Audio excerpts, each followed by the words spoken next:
Em nome do Pai, do Filho e do Espírito Santo. Amém. Vinde, Espírito Santo, enchei os corações dos vossos fiéis e acendei neles o fogo do vosso amor. Enviai o vosso Espírito e tudo será criado, e renovareis a face da terra. Oremos, ó Deus que instruíste os corações dos vossos fiéis, com a luz do Espírito Santo. Fazei que apreciemos retamente todas as coisas, segundo o mesmo Espírito, e gozemos sempre da sua consolação. Por Cristo nosso Senhor. Amém. Maria, sede da sabedoria, rogai por nós. São José, rogai por nós. Em nome do Pai, do Filho e do Espírito Santo. Amém. Meu querido irmão, minha querida irmã, seja muito bem-vindo ao nosso canal. Nós estamos percorrendo o nosso itinerário de reflexão sobre o livro dos Provérbios. Dentro desta obra, nós nos encontramos no prólogo, o qual corresponde aos 9 primeiros capítulos. E no prólogo nós estamos na seção que compreende o capítulo 6, os versículos de 20 a 35, e esta seção pode muito bem ser intitulada de Aviso contra o Adultério ou Retomada do Aviso contra o Adultério.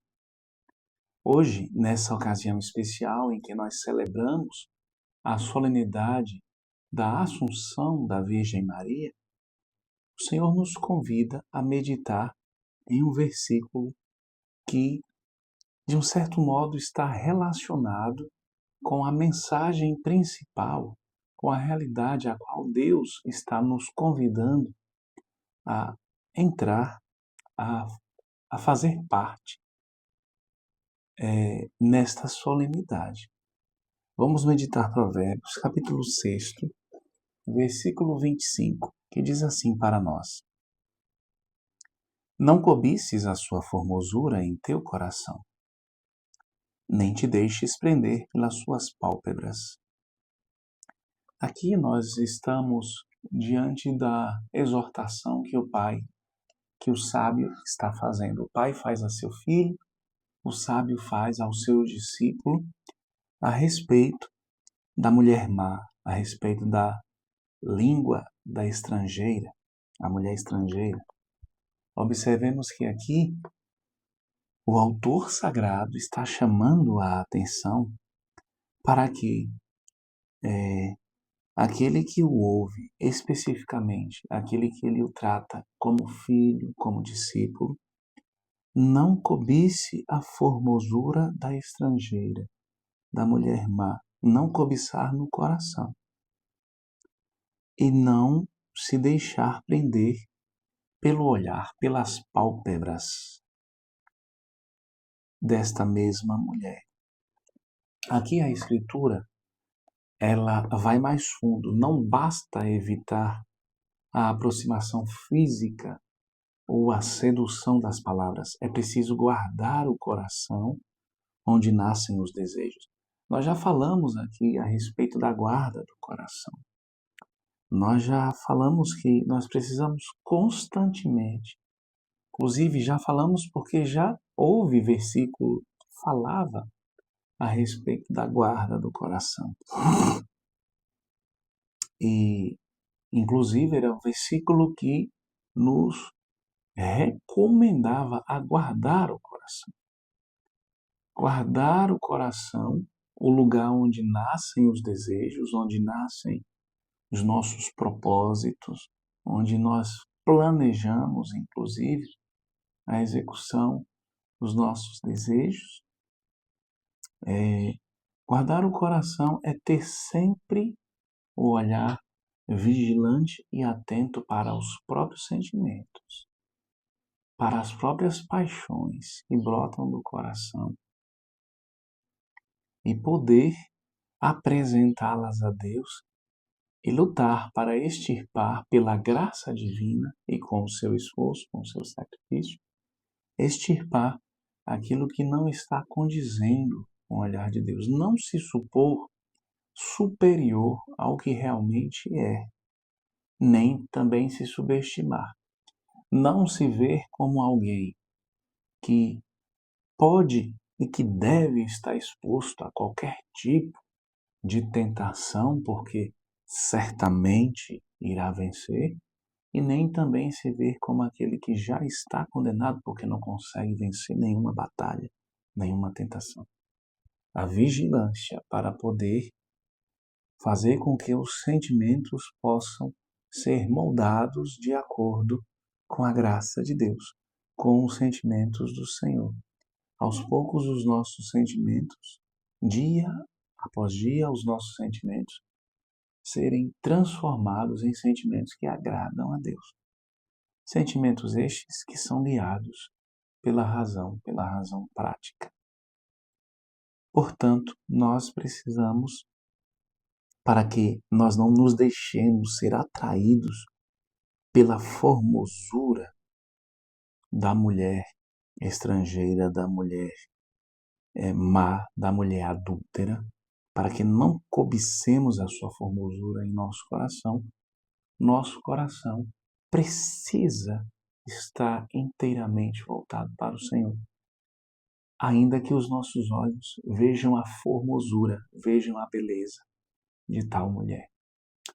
Se trata de uma luta constante, meus irmãos e irmãs, para no fundo, manter a pureza do coração. O hebraico al-Talmud, não cobices, remete ao 10º mandamento. Não cobiçarás. É a raiz do pecado que começa no interior antes de se manifestar nos atos. Então, a guarda do coração é necessária justamente por isso. Porque antes do pecado se manifestar em atos, ele se manifesta em desejo, ele se manifesta em pensamento. Ele é alimentado antes de ser executado. As pálpebras representam aqui o olhar sedutor, é a metáfora do poder da aparência que prende o espírito. A sabedoria, portanto, nos ensina a verdadeira liberdade, que a verdadeira liberdade nasce da pureza interior. E o Catecismo da Igreja Católica, no número 2520, nos fala da pureza do olhar. Este versículo está nos convidando, na verdade, à pureza do olhar, sobre o qual já falei em outra ocasião, que está profundamente conexo com a pureza do coração. É impossível ter uma pureza do olhar sem ter uma pureza do coração. Então, este versículo fala das duas coisas, a pureza do olhar e a pureza do coração. E não se deixar ser arrastado e iludido pelo olhar sedutor. A diferença entre a pureza do olhar e o olhar sedutor está exatamente na atitude. Uma atitude que é alimentada, que é realizada de acordo com a finalidade do seu ser. O que você busca? O que você almeja? Ou melhor dizendo, quem você busca? Quem você almeja? O Catecismo, no número 2520, nos fala a respeito da luta contra a concupiscência da carne e os desejos desordenados, e permanece na vida mesmo dos batizados, mesmo daqueles que já foram remidos, que já fazem parte da família de Cristo, e fala a respeito da vitória que se pode alcançar com a graça de Deus através de alguns meios. E um dos meios aqui descritos é a pureza do olhar. A pureza do olhar, pelo que nos fala o Catecismo da Igreja Católica, consiste no exterior e interior. A pureza do olhar, exterior e interior, que se dá pela disciplina dos sentidos e da imaginação, pela rejeição da complacência em pensamentos impuros que o levariam a desviar-se do caminho dos mandamentos divinos. Não ser complacente, não consentir, não imaginar só uma vez, é só um pecadinho, é algo pequeno. Observemos e não nos esqueçamos de que Os pecados grandes são alimentados, muitas vezes, na maioria das vezes, a partir de pecados pequenos. Então é manter a disciplina dos sentidos e da imaginação e rejeitar o olhar complacente em pensamentos impuros que nos levam a nos desviar do caminho dos mandamentos divinos. Cortar pela raiz. Buscar a pureza do coração, portanto, significa também, de certo modo, preencher nosso pensamento, os nossos pensamentos e o nosso coração com sentimentos que agradam a Deus. Hoje é um dia que você é convidado a pensar o que tem atraído a sua atenção no olhar, no ouvir, o que você tem ouvido, o que você tem visto, o que você tem assistido, o que você tem lido. São coisas que alimentam a sua alma para Deus, para desejar o céu, para buscar a glória eterna, para ter os mesmos sentimentos de Cristo Jesus, ou são coisas que vão despertar em você o pecado? Não nos esqueçamos. Pecado começa no desejo, começa no coração, começa na mente. E muitas vezes o pecado alimenta outro pecado, porque o que nós temos consumido é exatamente o que desagrada a Deus. Eu dizia que este versículo de hoje tem a ver com a festa que hoje nós celebramos, a solenidade que hoje nós celebramos. Por que, Fabiano, tem a ver? Porque aquela que foi elevada aos céus de corpo e alma, aquela que se encontra na glória, na plenitude do seu ser, de corpo e alma, teve a sua alma preservada do pecado. E ela manteve a sua alma preservada do pecado. Teve o seu corpo preservado do pecado. E ela manteve.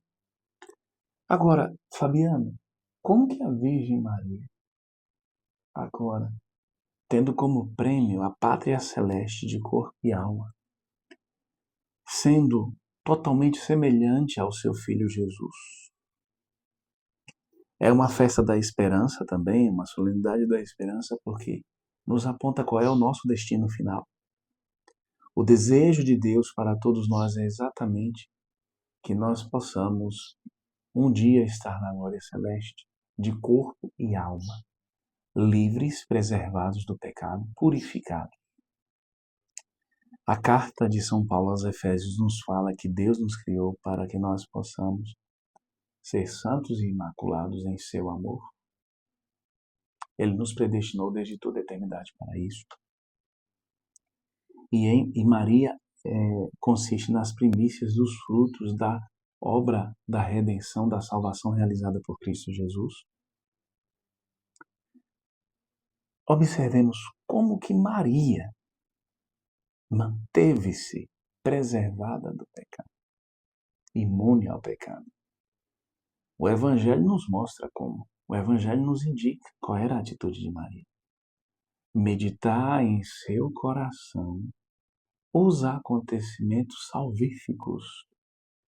O Evangelho de Lucas nos fala, por mais de uma vez, lá nos 2 primeiros capítulos, em aquela relação, aqueles fatos salvíficos do nascimento de Jesus, da apresentação de Jesus, ou seja, todos os fatos relacionados à infância, à vida oculta de Jesus. Maria meditava em seu coração. Os gestos, as palavras que ela ouvia, as mensagens divinas. Meditar no coração, que indica que necessariamente ela não entendia de imediato que Deus estava a falar através daqueles fatos e através daquelas palavras.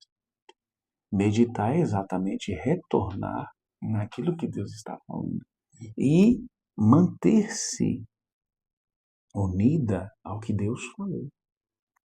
Não desviar o olhar, não desviar o pensamento para outras coisas, não distrair-se, não desviar o olhar para as distrações. Quando nós mantemos o nosso olhar naquilo que Deus nos fala, os nossos sentimentos são purificados. Não tem como Olha, tem um filósofo que, apesar de ateu, Feuerbach, ele dizia: o homem é aquilo que come. De um certo modo, esta frase, não que nós precisemos entender justamente no modo como Feuerbach a entendia, da forma como ele a elaborou. Mas, de um certo modo, nós precisamos entender que aquilo que nós consumimos é aquilo no qual nós nos transformamos. Se você tem consumido pensamentos impuros, seus pensamentos vão se tornar mais impuros ainda. Se você tem consumido aquilo que vai gerar pensamentos impuros em você, seus pensamentos vão se tornar mais impuros ainda. E mais, você vai executar aquilo que está na raiz dos seus pensamentos impuros. Você vai torná-los concretos. Mas se por outro lado você se alimenta da palavra de Deus, você se alimenta de pensamentos bons, de sentimentos bons, você se alimenta do fazer o bem, guiado pela graça divina, você se alimenta do servir. Se por um lado você se alimenta na busca pelo conhecimento da vontade de Deus, se você se alimenta do desejo constante de lutar para perdoar as pessoas que ofenderam você, para pedir perdão às pessoas que você ofendeu, não tem como não surgir em você pensamentos e sentimentos que agradem a Deus.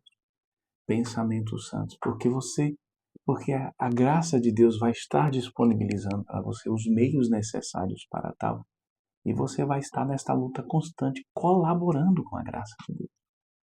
Vai haver um concurso entre a graça de Deus e a sua vontade.